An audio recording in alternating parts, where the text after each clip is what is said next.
As I went down to the river to pray, studying about that good old way, and who shall wear the starry crown? Good Lord, show me the way. Oh, sisters, let's go down, come on down. Oh, sisters, let's go down to the river to pray. As I went down to the river to pray, studying about that good old way, and who shall wear the robe and crown? Good Lord, show me the way. Oh, brothers, let's go down, come on down. Oh, brothers, let's go down in the river to pray. As I went down to the river to pray, studying about that good old way, and who shall wear the starry crown? Good Lord, show me the way. Oh, mothers, let's go down, come on down. Oh, mothers, let's go down to the river to pray. As I went down to the river to pray, studying about that good old way, and who shall wear the starry crown? Good Lord, show me the way. Oh, fathers, let's go down, come on down. Oh, fathers, let's go down to the river to pray.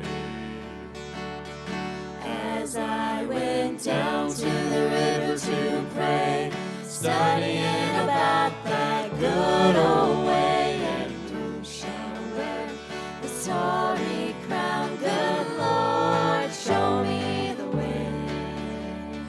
Oh, sinners, let's go down, come on down. Oh, sinners, let's go down to the river to pray. As I went down to the river to pray, studying about that good old way, and who shall wear the starry crown? Good Lord, show me the way.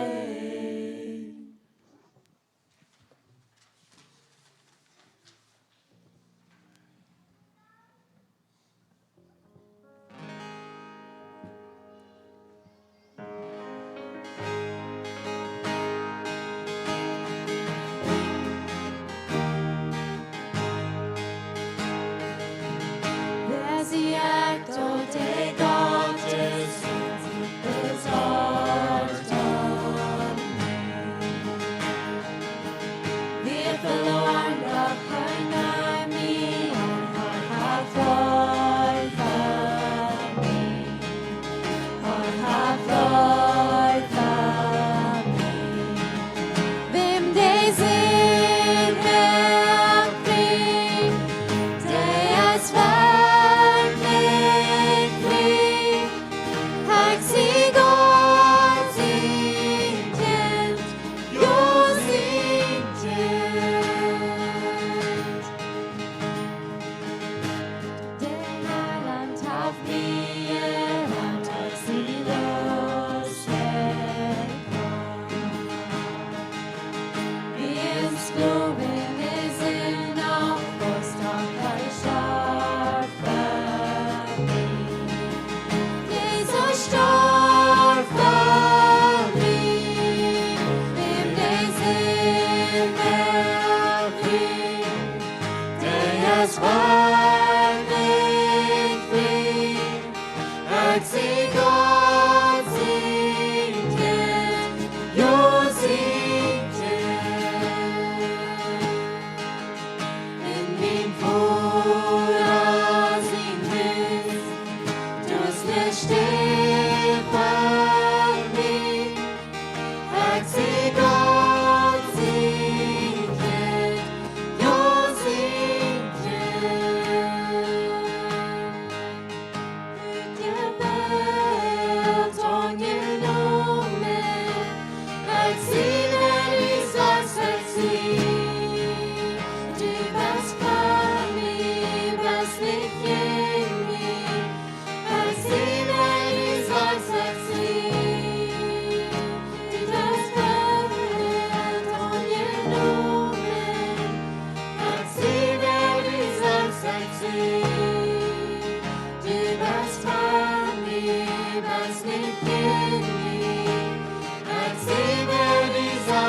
by the mountain I could not climb. In desperation, I turned to heaven and spoke your name into the night. And through the darkness, your loving kindness tore through the shadows of my soul. The work is finished, the end is written. Jesus Christ, my living hope. Who could imagine so great a mercy? What heart could fathom such boundless grace? The God of ages stepped down from glory to wear my sin and bear my shame. The cross has spoken, I am forgiven. The King of Kings calls me his own. Beautiful Savior, I'm yours forever. Jesus Christ, my living hope. Hallelujah, praise the one who set me free. Hallelujah, death has lost its grip on me. You have broken every chain. There's salvation in your name, Jesus Christ, my living hope. And came the morning that sealed the promise. Your buried body began to breathe. Out of the silence, the roaring lion declared the grave has no claim on me. Then came the morning that sealed the promise. Your buried body began to breathe. Out of the silence, the roaring lion declared the grave has no claim on me. Jesus, yours is the victory. Hallelujah, praise the one who set me free. Hallelujah,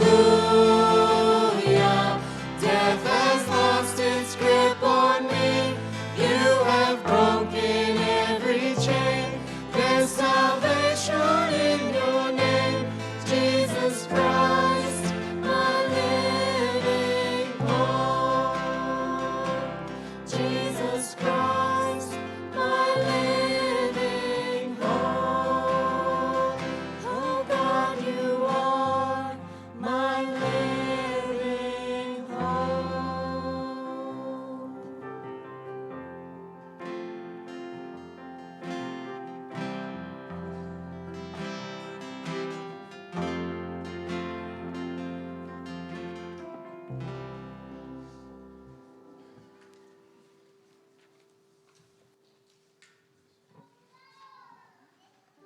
This will be the last song before announcements. Let's stand for the last song here.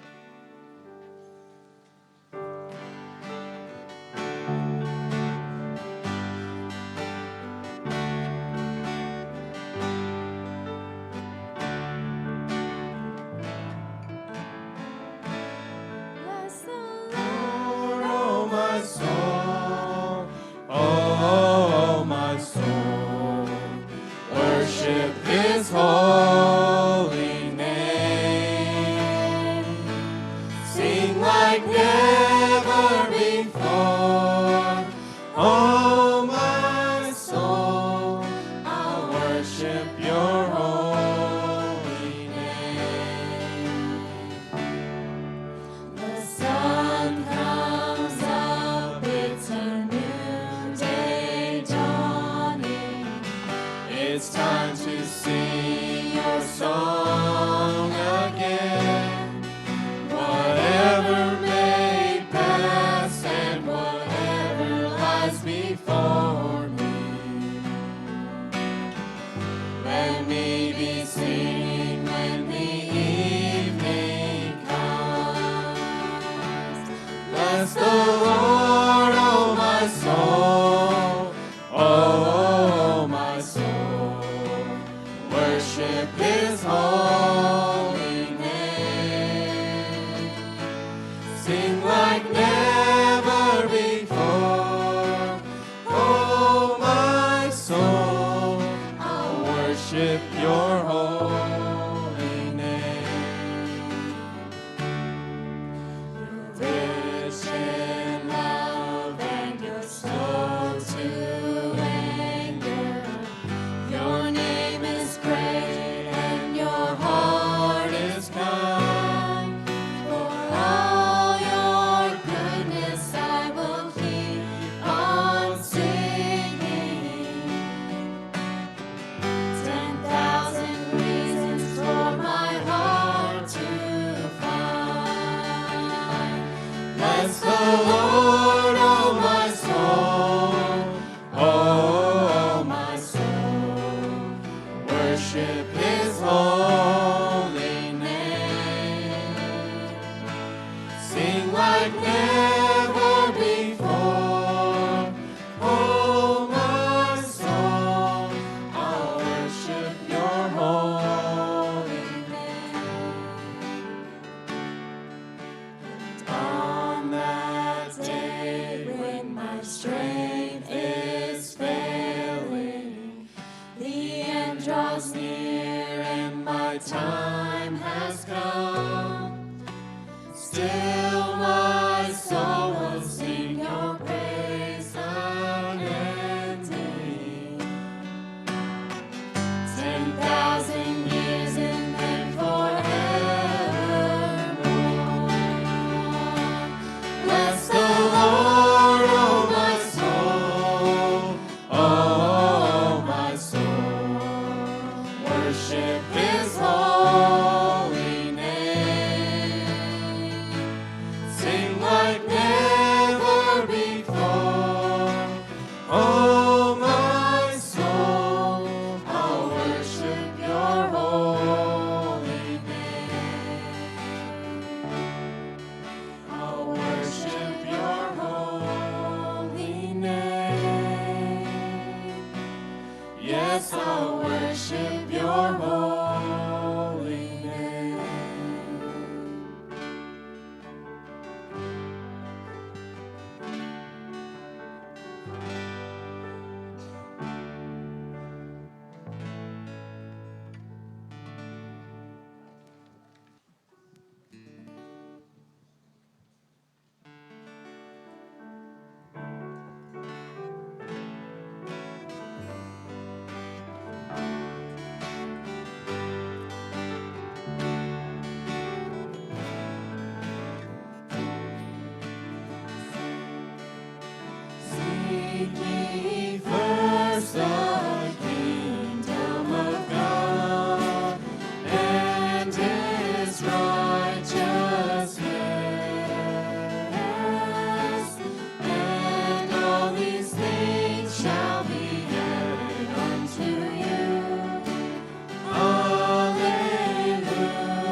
good morning.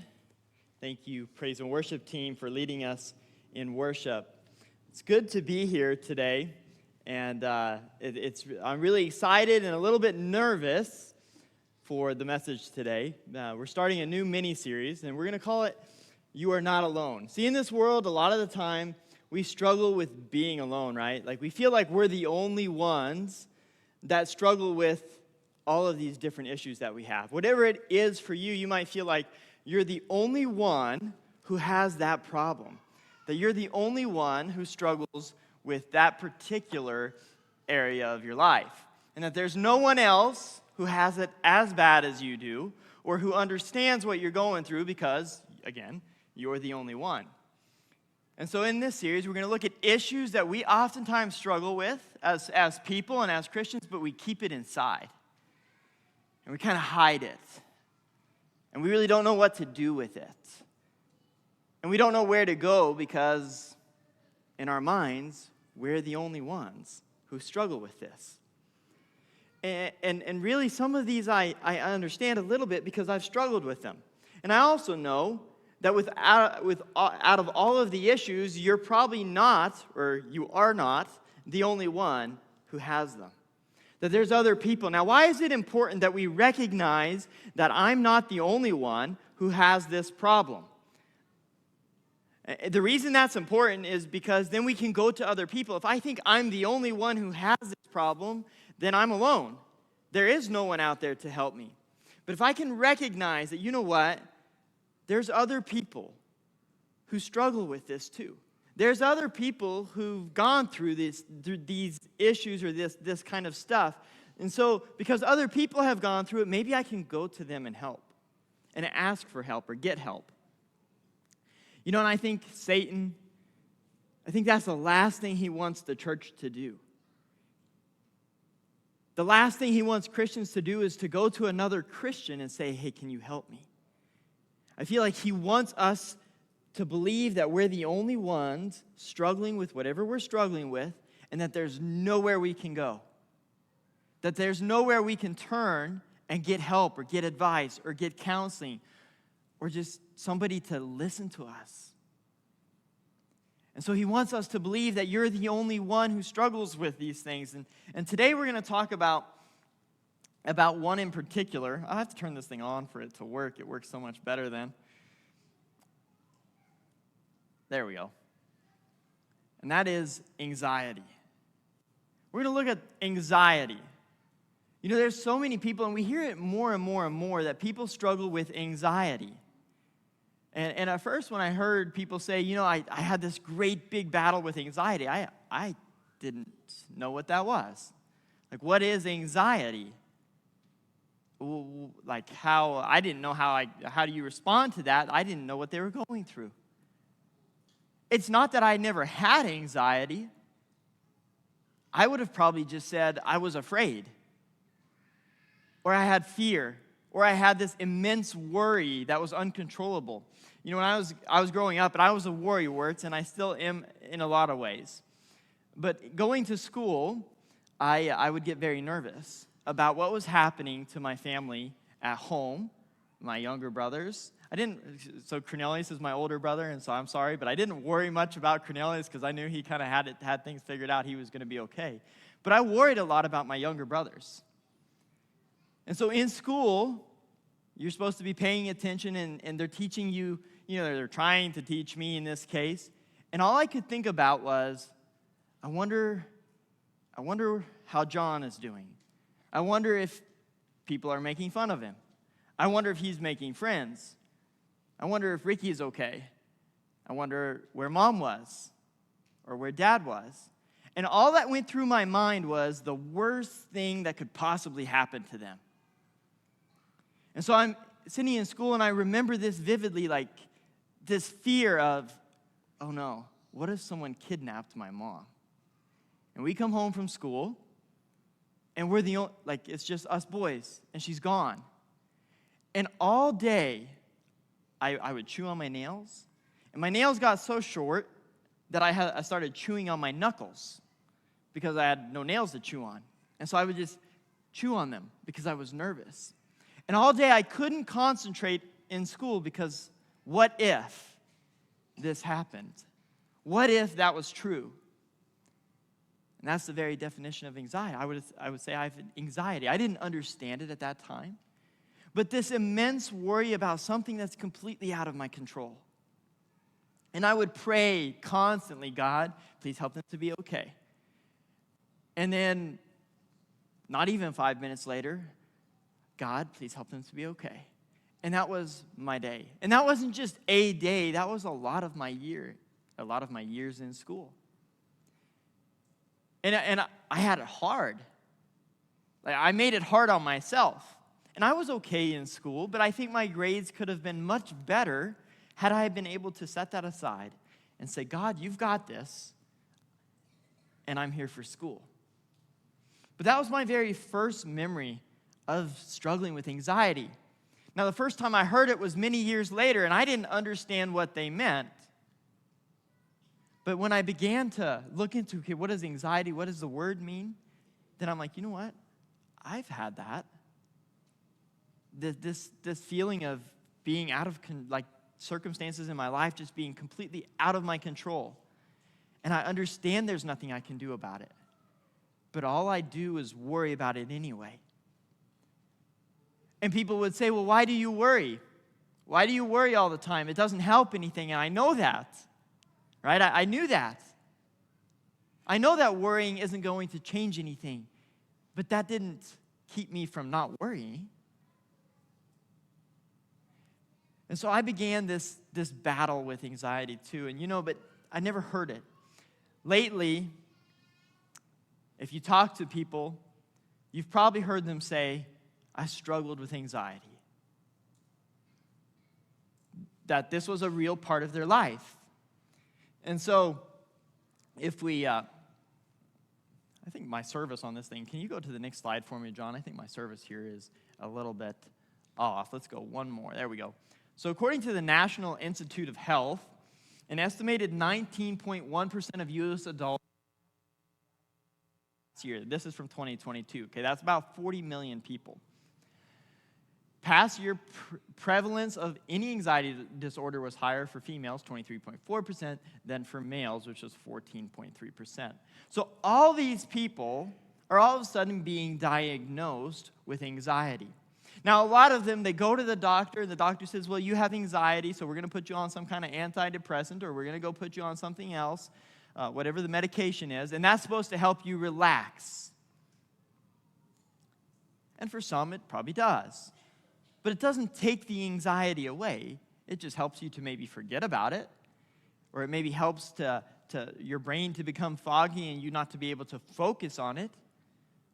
But I don't know if it actually cures the anxiety itself. And all these people are having anxiety. And then I began to do some research. I'm like, well, I hear it all the time now, but I never heard it, and I'm not old, but I never heard it really 10 years ago. Like maybe every now and then somebody would use the word anxiety, but you hardly ever heard it. Nowadays, you hear it everywhere. And there's all kinds of anxiety disorders, and they're coming up with all kinds of new ones. I think I was reading on the Institute for National Health that they had 3 million different diagnoses of anxiety. In other words, 3 million different kinds of anxiety disorders. And then I'm like, well, is that even possible?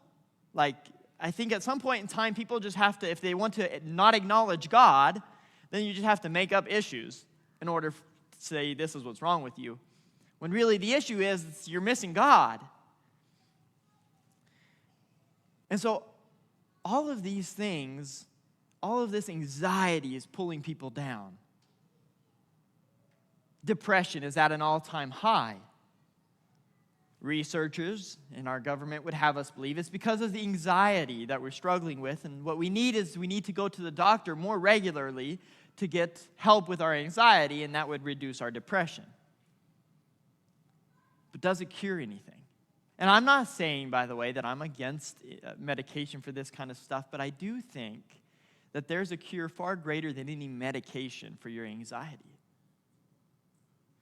And so people are struggling with this. And by the way, there's a very big difference, a huge difference between the older generation and younger people.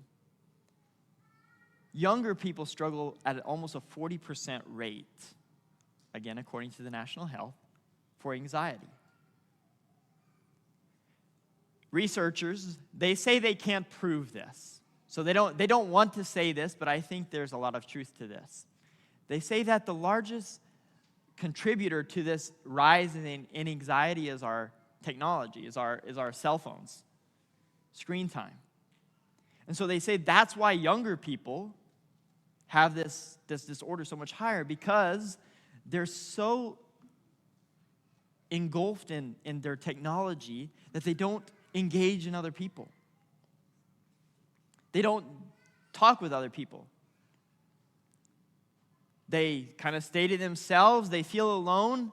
And so when they feel alone, they go to Facebook or Twitter or TikTok or whatever else it is, and that's where they get their people time. It's interesting, they also say one of the best things to help with anxiety is to get out in front of people and just be with people. Just being with people. Now, some people will say, well, that's exactly the cause of my anxiety. I get anxious, I get anxiety when I'm around people, so being with people makes it worse for me, not better. But they dread being with people. They can't wait to get home when they're with people. All the time they're together, they're really not engaged. They're just thinking about how can I separate. You know, I was thinking about a German word for anxiety. Does anybody know a good German word for anxiety? Angst, okay. Angst, bedeuren. I think those would probably both be good. And Angst would, like Vierzeinig, would fear be another way of saying Angst? And bedeuren would be like worries? Fart? Okay.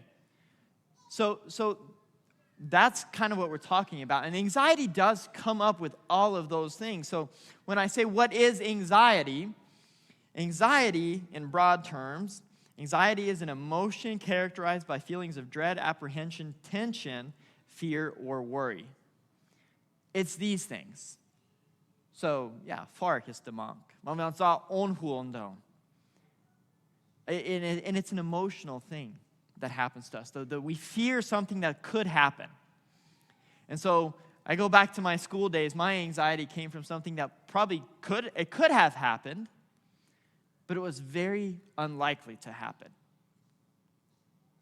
And I stressed, and I worried, and I was miserable. Because all I could think about is, what if the worst that I could imagine happens? You know, and a lot of times the thing that we worry about doesn't even make sense. Like, it doesn't even add up, but we worry, and we worry. You know, one more before we get into some scripture here. According to the web, and so this is also according to a website, it is also described as a mental and physical anticipation of a negative result. In other words, anxiety can be caused by something we think the worst thing that could happen, and that's what we focus on. So, job interview.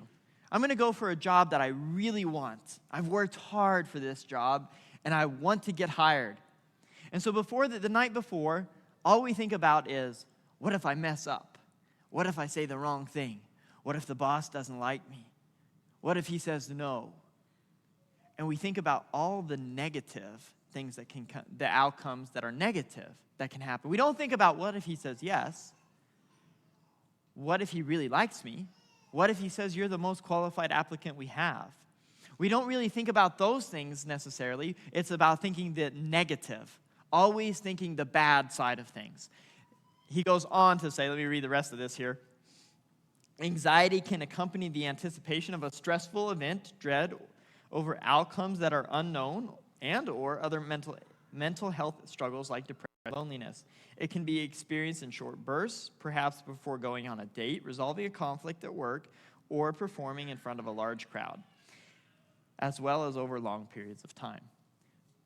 So, that's what anxiety is. Now let me ask you, do you have anxiety? Have you ever struggled with anxiety?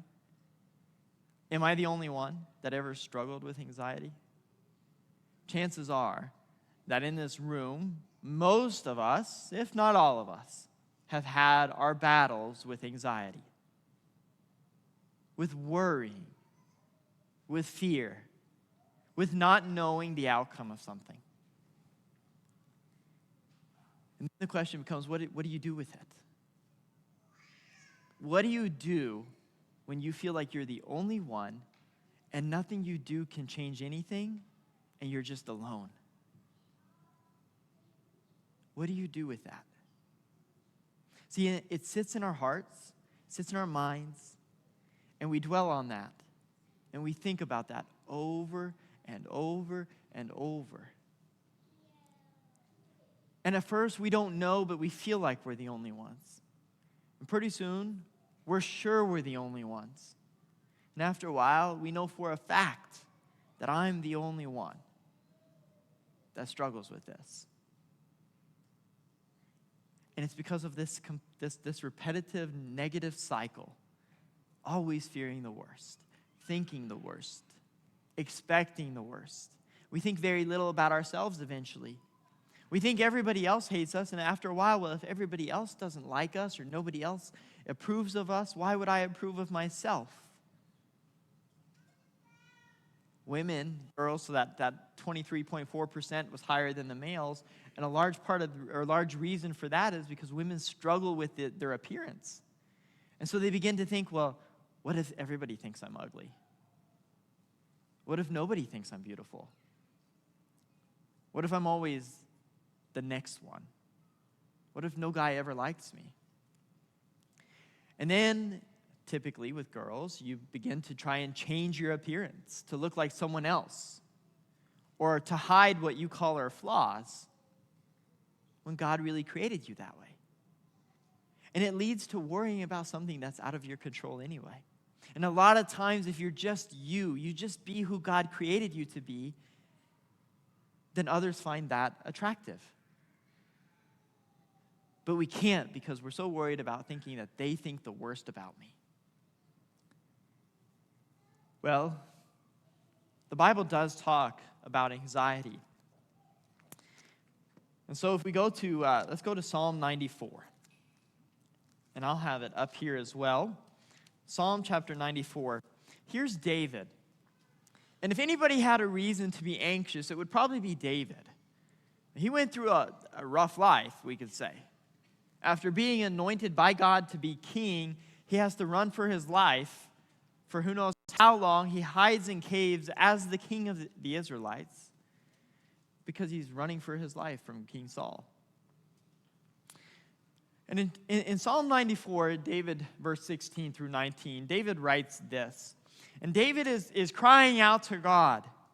If you read the whole chapter, he says that all the people who are doing wrong and do evil, all those people, they look like they have it so good.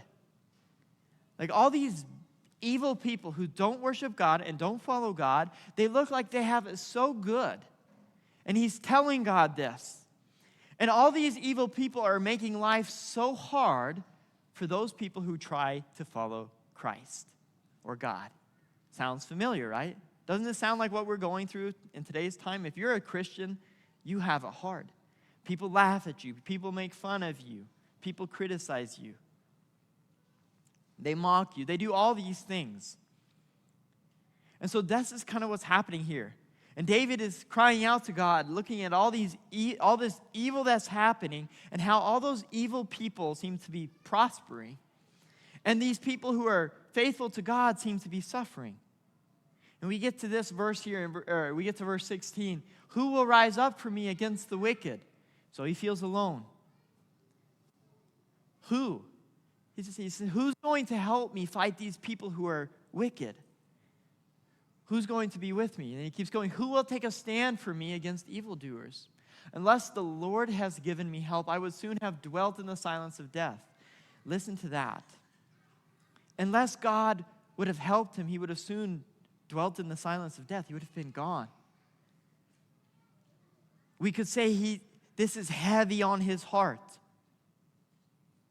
I don't want to say David had anxiety, but this was a big issue in his life. He didn't know what to do or where to turn. And it sounds to me like he's cried out to God before, but nothing has changed. When I said, verse 18, my foot is slipping, your unfailing love, Lord, supported me. When anxiety was great within me, your consolation brought me joy. And if we look at the last verse there, verse 19, the King James, if you have a King James, will say, in the multitude of my thoughts. All this thinking about all this stuff that's going wrong in the world weighed David down. He didn't know what to do with it. He cried out to God, but things didn't seem to change. Things seemed to stay the same, and he didn't know what to do with it. But then we get to verse 18, and he says, my foot was slipping, but you, Lord, you helped me. When anxiety was great within me, your consolation brought me joy. See, sometimes we think about the worst in our life. We think about everything that's not going the way it should. We think about all the things we would change or things we want differently. We think about all the stuff that could go wrong or that will go wrong. All the people that don't like us. The negative things that somebody once said about us. And we focus on that over and over and over. We could do that the same in today's world. We could look at the world and we could say, God, we've cried out to you to help us with abortion. The Vote Yes movement in Kansas that happened, I prayed countless hours for this to go through because of these lives matter. These little babies, they matter. And yet it didn't. And then I remember after hearing the outcome or seeing the inevitable outcome, God, could you not have changed this? God, where are you? God, do you not care? Or what about all the other people? Yes, hundreds of thousands of people voted for it. But where's all the other people?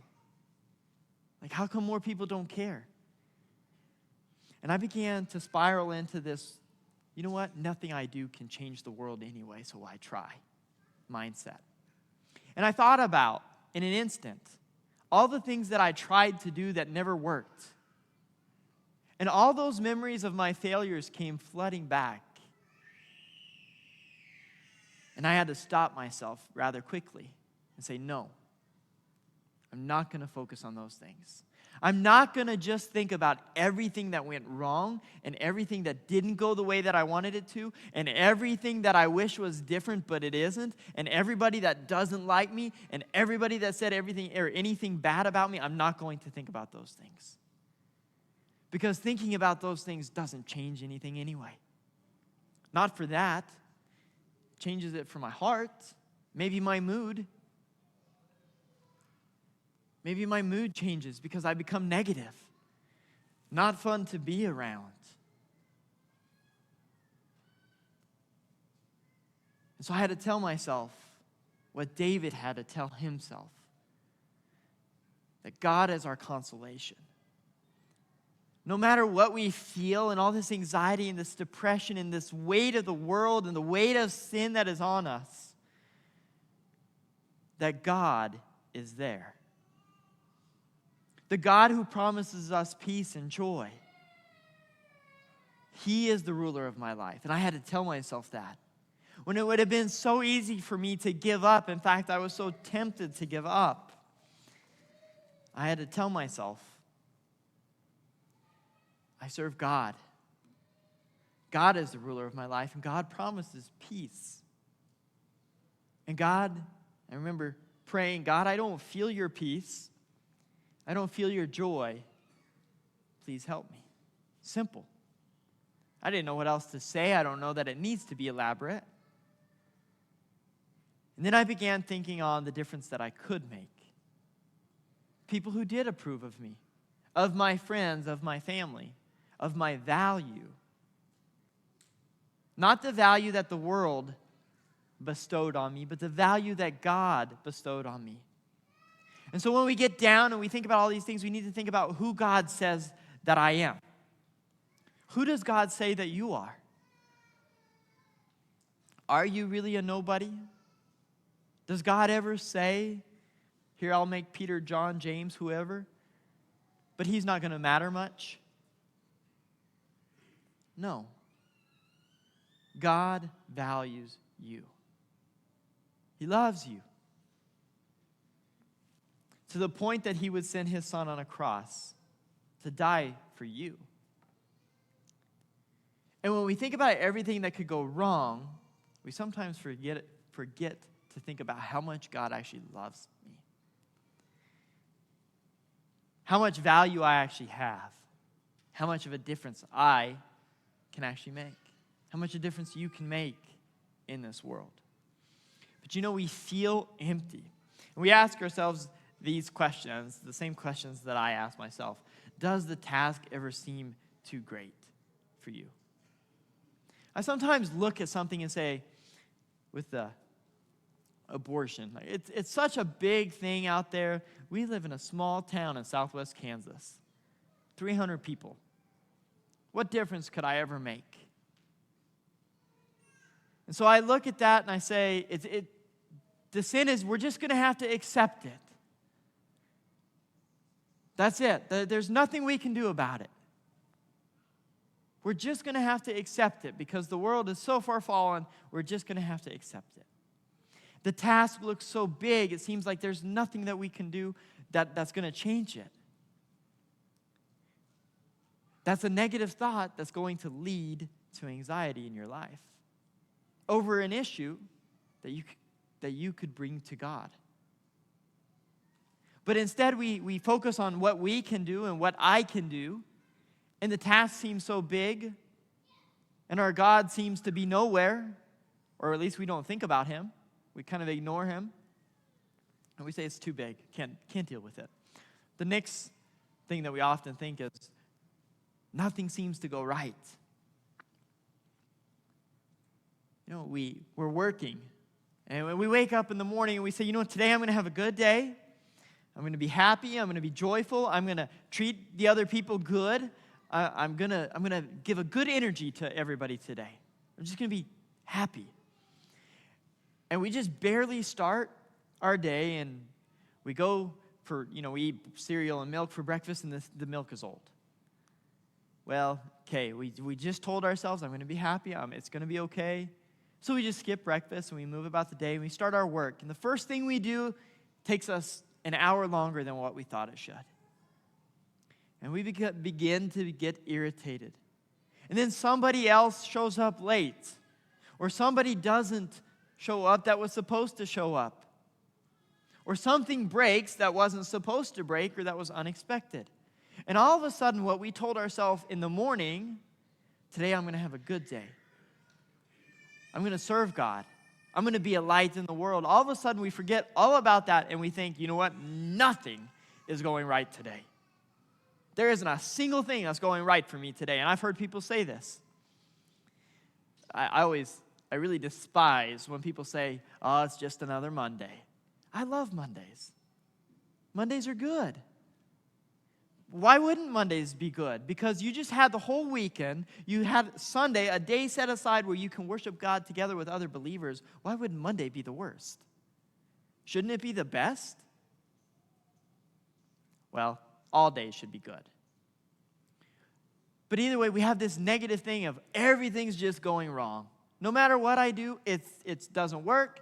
And all of a sudden, when we told ourselves in the morning, we're just like, you know what? Forget it. And we just kind of grumble our way through the day. And we think about everything going wrong. First of all, if you say everything is going wrong for me, you're probably not looking for things that actually went right.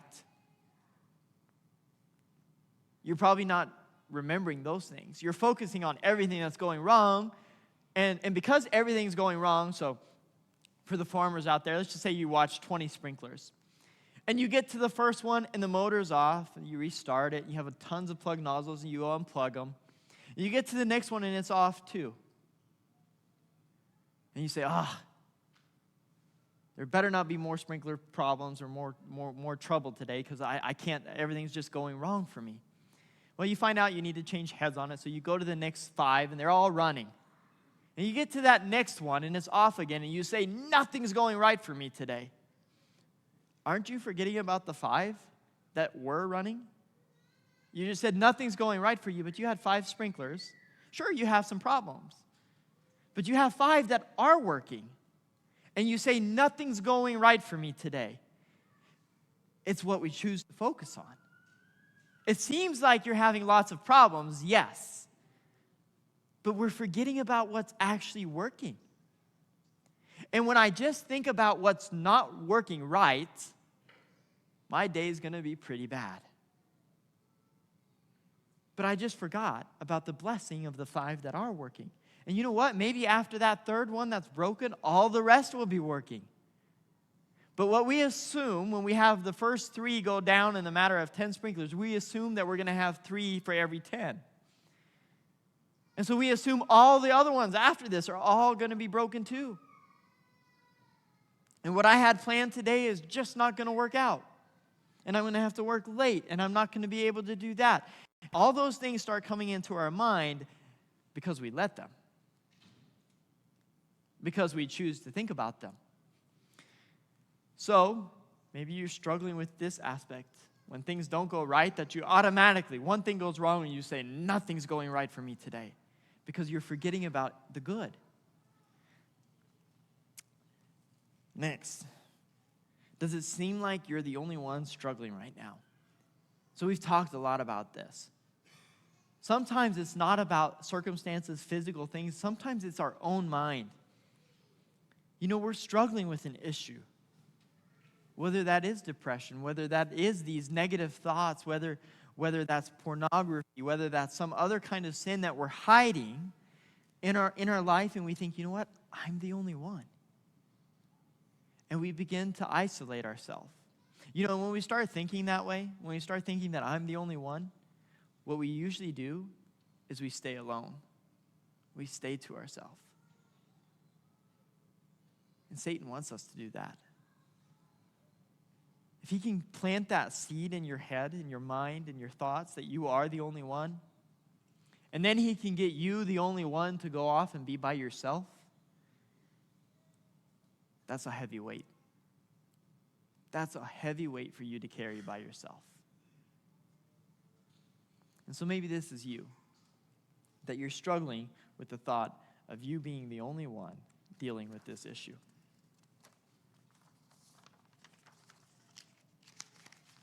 Maybe, as it was for me, you seem to think that God is just gone. Where is God? You have all these problems. Doesn't God promise us joy? Like, doesn't he say that I'll give you a life full of abundance? And we commit our lives to him.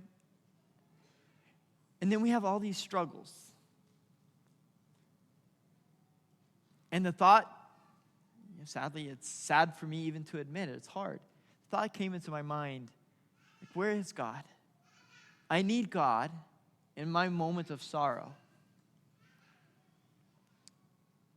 And I remember thinking, God, if you can't help me now, are you even real? Like, I need you now more than ever. And this is with Maverick. I need you now more than ever. And we've cried out to you now more than ever. And God, I know you can. Like, I know you can do something, but if you don't, are you even real? The thought came into my mind. It was there. And then I remembered Job and how his perspective was on himself. And how he just, God, all these bad things are happening. Why are you doing all these bad things to me? And God, when he takes Job and he says, you know what, Job, you don't understand. Where were you when I created the elephants and the zebras and when he created the ostriches? And when he created everything, and he says, were you there when I shaped the earth, when I shaped the stars? Were you there? And I reminded myself, you know what, maybe I don't understand. But it's not my job to completely and fully understand God. It's my job to put my faith in God and to trust him. I felt like, God, you're gone. You're not even there. So why do we struggle with this kind of stuff?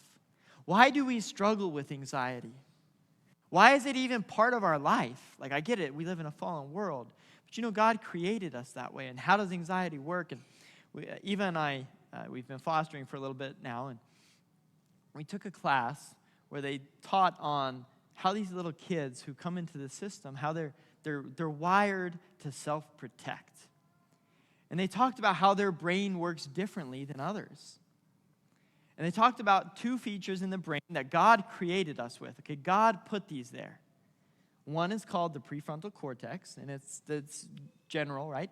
And the next one is called the amygdala. Here, I got a picture. So right here is your prefrontal cortex. It's the big red thing right here in the front. Right? Oh, there you go. Right here. That's the prefrontal cortex.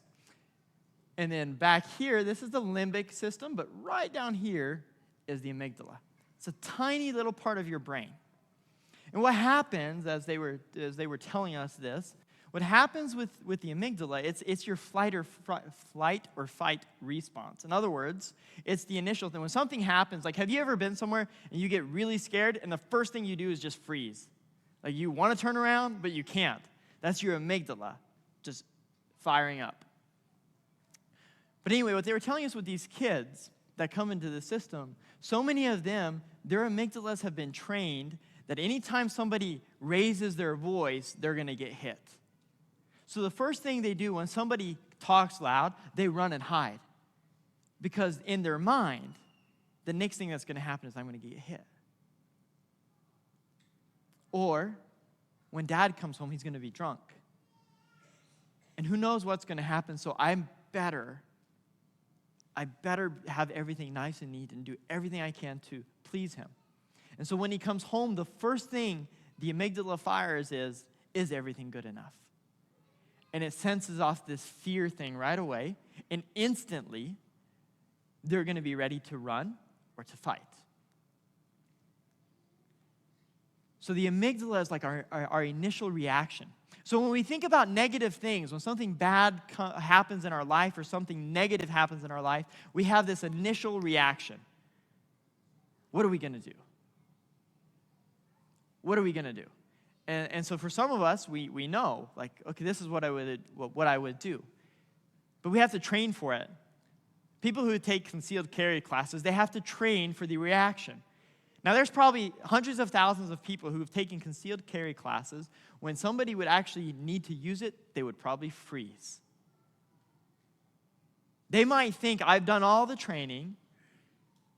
I've gone through all these scenarios. But when it actually happens, they might freeze. Why? Because the amygdala is trained that way. So researchers say that the amygdala in our brain is comprised of 13 nuclei. These little things in there. Now, these 13 nuclei, they do different things for our brain. And this is how great and complicated God actually made you and I. Researchers, out of all the years that they've studied it, they minorly claim to understand 3 of those 13. One is the emotional response. So when somebody says something bad about you, the amygdala is the first one to comprehend that in your brain. And it's going to send out an initiatory reaction. So if somebody would say to me something like, you talk funny. Or how come your hair is all full? I can laugh at that, right? But if they would say something negative to me, I don't like the way you do this. Initially, I would have like a negative response, okay? My amygdala would take that and say, oh, this person doesn't like me. And so, typically what I would do, my reaction would be, okay, I'm just going to stay away from them. I'm just going to have nothing to do with them. But then all of a sudden, the prefrontal cortex kicks in. This is the we could say it, the more level-headed part of your brain. It doesn't just react, it thinks things through. And so the prefrontal cortex, it does the 9 things there. It's empathetic, It does insight, response flexibility, emotion regulation, and number 4, emotion regulation. Your amygdala just shoots off an extreme emotion. The prefrontal cortex of your brain controls it. So when you feel fear, like everything's out of your control, there's nothing you can do, that's your amygdala thinking. The prefrontal cortex should take that and say, but wait a second, is that really true? Now, I'm getting somewhere with this, so those of you who don't like this stuff, but we're going to go somewhere with this.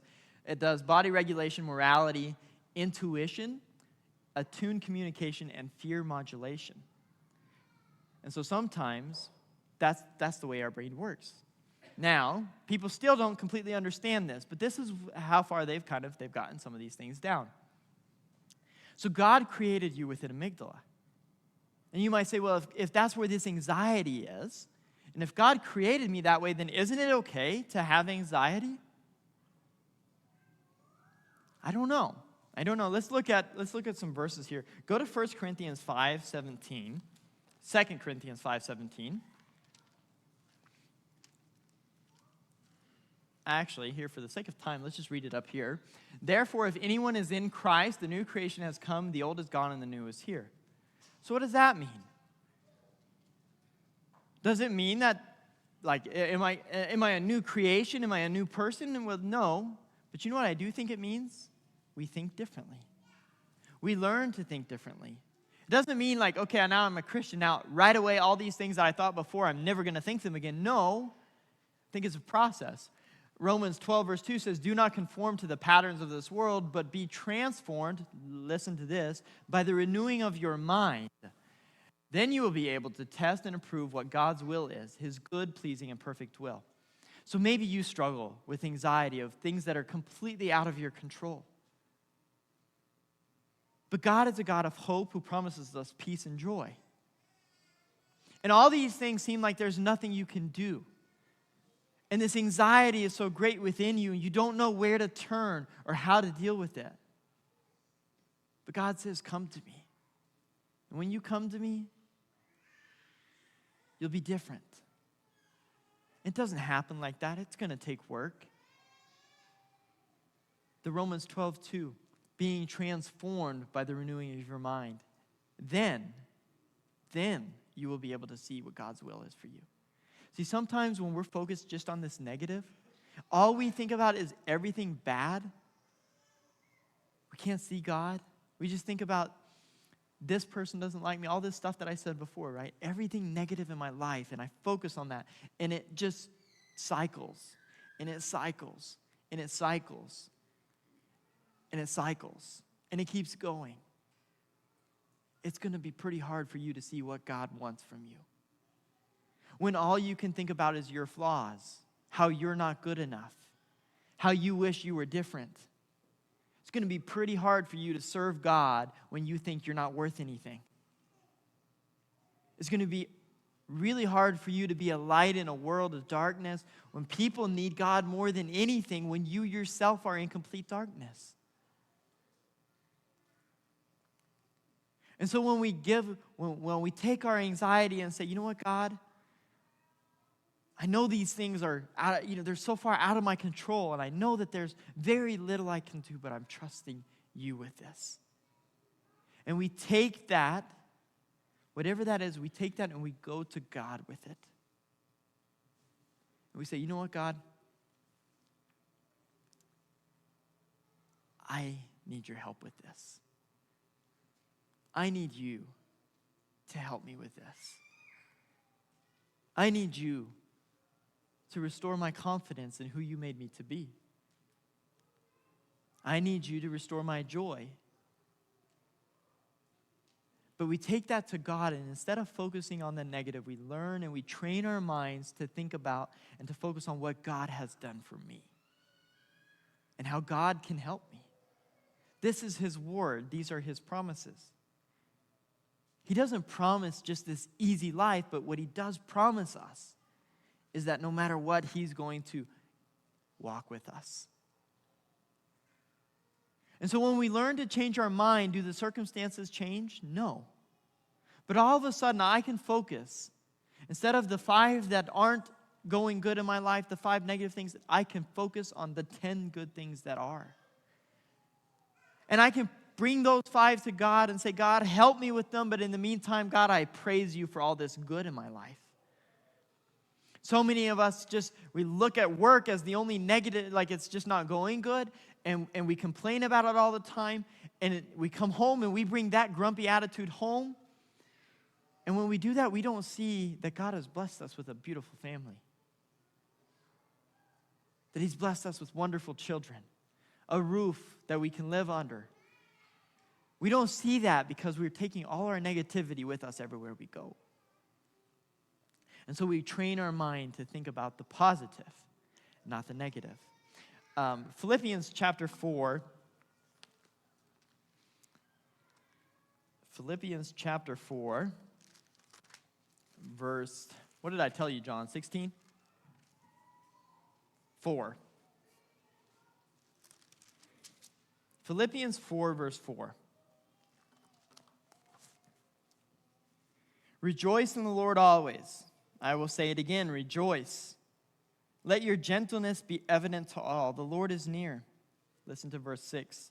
Do not be anxious about anything, but in every situation, by prayer and petition, with thanksgiving, present your requests to God, and the peace of God, which transcends all understanding, will guard your hearts and your minds in Christ Jesus.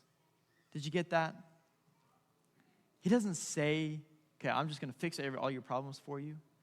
But what I will do for you is I'll give you peace when you bring your burdens to me. God promises us that.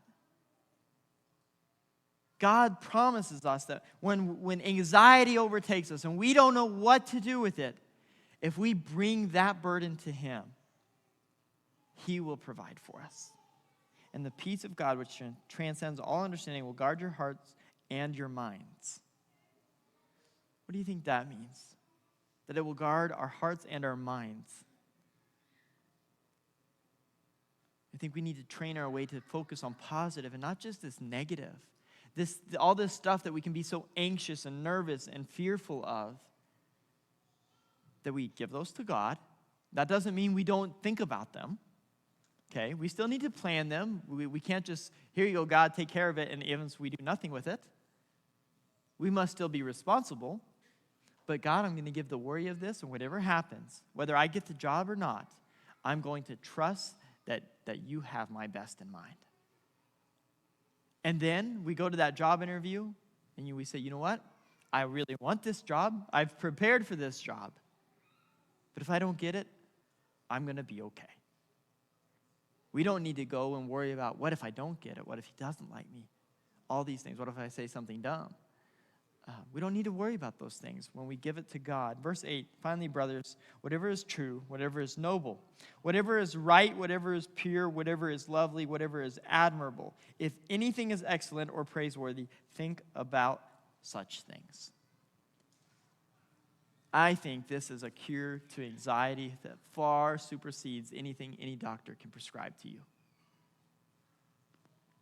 I asked somebody earlier for another German word for anxiety, and they said, I think some people might use the term Narfentrouble. And I think it can be accurate. But we have all this stuff that happens. And I think if we really need healing, we think about what Paul tells us to think about here. Think about those good things in your life. Don't just focus on the negative all the time. I think it's a huge step. Now, I understand that some people are really deep in this, and it's not just that easy. It's going to take work. You're going to have to tell yourself, you know what, I'm not going to focus on the bad. I'm going to focus on the good. Over and over and over, just to remind yourself that. I want to get to just one more verse. If we can put 1 Peter 5 up here, and I'll let you read it here.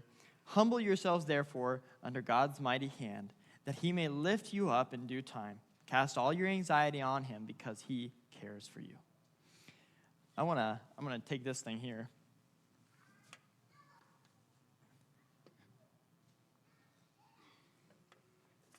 Our life, and sometimes we have all these worries in our life. And so we have all these worries in our life. I don't know if you can see this box here. We have all these worries, and I grabbed this, by the way, from an example that Craig Rochelle had. And so I want to give credit to him. But we have all these worries in our life, and they seem so big. But we are a Christian, and we do believe in God. And so we believe in God, we understand God, and we say, you know what? I know what I need to do with my worries. All these things in my life, I need to take them, and I need to give them to God. And so we do that. We take this worry, that all this stuff that's in our life, and we say, here you go, God, you can have it. I need your help with it. And then we wait 2, 3, 4, 5 minutes, and nothing has changed. And then we say, you know what? I think I can deal with it better. And we take it back. And so we go from God, and we say, God, you know what? I'm going to deal with it. And so instead of just taking our worries and giving them to God and saying, there you go. When things don't change right away, when God doesn't do it the way that we would tell him to do it, we go back and we say, oh, no, never mind. If it's not going to happen right now, then I'll just figure it out on my own. Or some people tend to think, if it doesn't happen right now, then I'll just learn to live with it. And some people think they have to live with it. And so we take our worries and we give them to God, but God's not going to do it the way we want him, so we take it back. And there's two problems. Well, one main problem with this, and that one, what is the problem with this? Well, you've probably heard it before, but our worries are far bigger than our God is.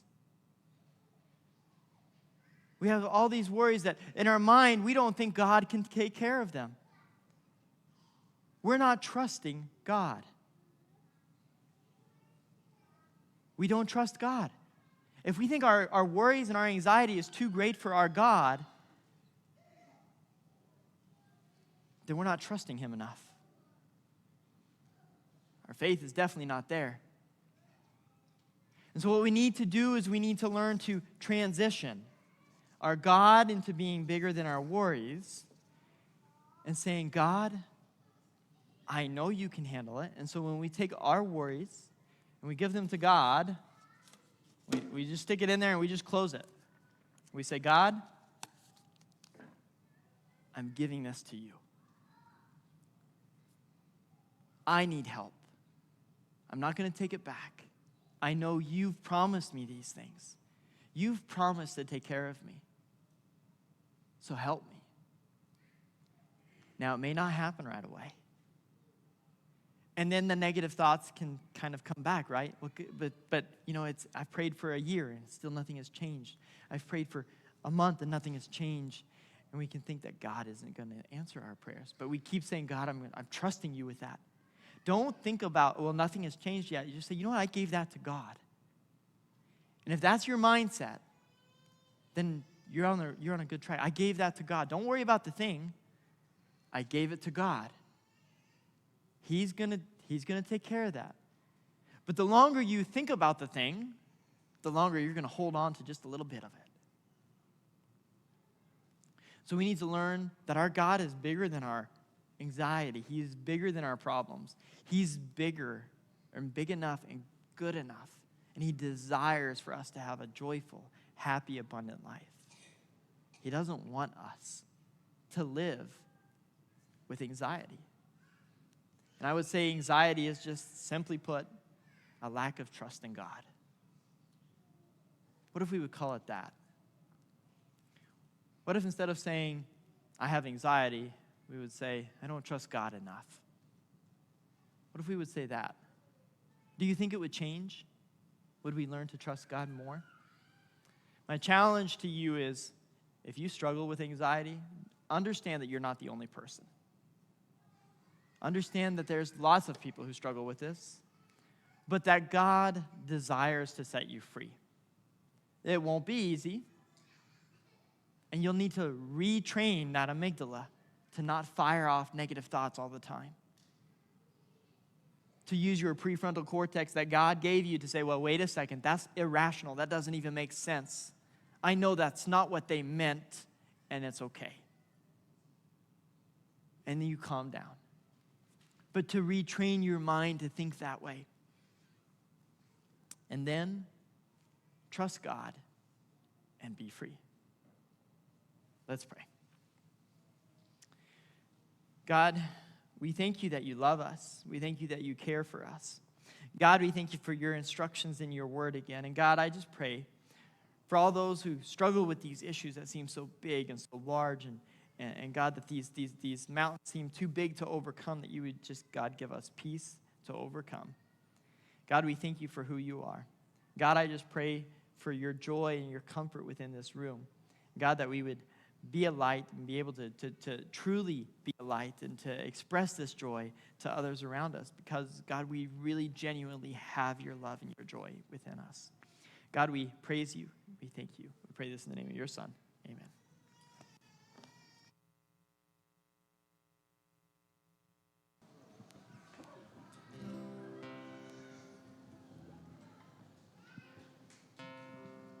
This song is very fitting. It's called O Mine Zorgen bring ik nu Jezus.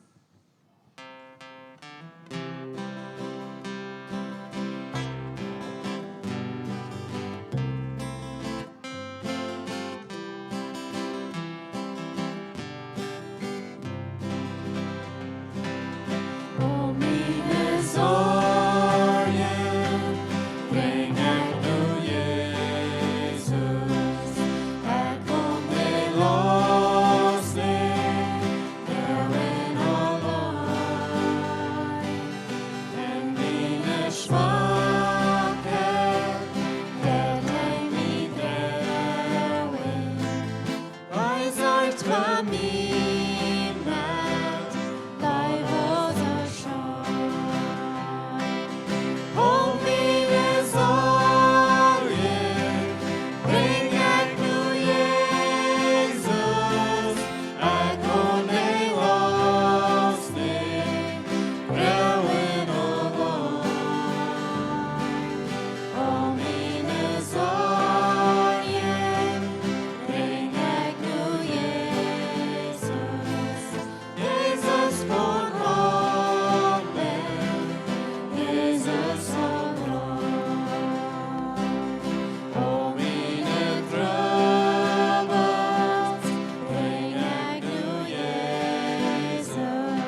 the beast at sea.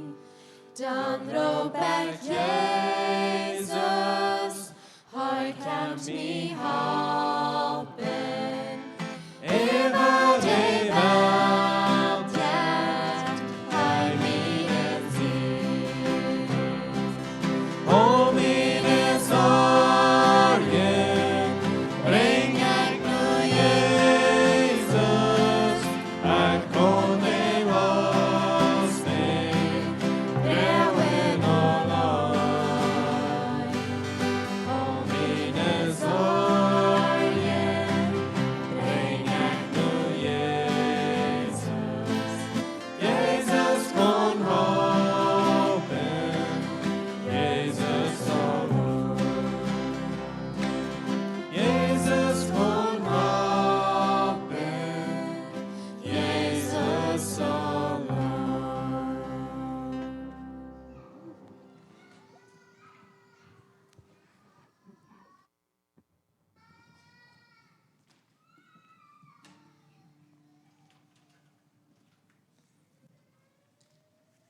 Yes, very fitting song. I want to encourage you with one thing. If you need to make yourself a God box and a worry box, when things and your worries and your troubles seem too big, you take and you write it on a paper and you put it in the God box. You say, God, I'm giving this to you. And then maybe once a week, maybe once a month, take out those worries to remind yourself that you gave them to God. You don't need to carry them. He's going to carry them for you. If you would, please stand for closing prayer. God, again, we thank you. We thank you that you're there with arms open, willing to help and to carry our burdens. And God, we thank you so much for that. God, I just pray that your peace would be known to everyone in this room and that we can share that with others. God, as we go from here, we just pray for continued guidance in our lives as we seek to obey and follow you. We pray this in the name of your Son. Amen.